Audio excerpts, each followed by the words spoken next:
अशोक मेरो मन्दिरको ठाँसेर छन् यो कुल बिग्रिन्छ अनि भगवान् रिसाउँछन् होइन यही होइन त त्यस्तै होइन घर छिराउँदाखेरि कुल बिग्रिन्छ सँगै बसेर खाँदाखेरि के हुन्छ अनि मैले सोच्थेँ अशोक त मैसँग छन्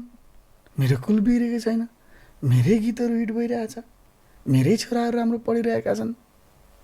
मेरै राम्रो भइरहेछ त्यो त प्रगति छ मेरै प्रगति छ अनि कुल कहाँ बिग्रिँदो रह त कसरी बिग्रिँदो रह त भन्थेँ कि भन्छु कि म अहिले पनि र सबैलाई पनि भन्न चाहन्छु कुल बिग्रिने भए 7-8 वर्षदेखि हामी सँगै छौँ अशोक मेरो मन्दिरको ठाँसेर छन् यी छन् अशोक कहिले हामी त्यो गर्दैन हामी सँगै खान्छौँ सँगै लाउँछौँ सँगै सुत्छौँ अब घरमा कोही भनेर बच्चा हुँदा त ऊ बच्चा टाइममा त ऊ घरमा कोही नभएको टाइममा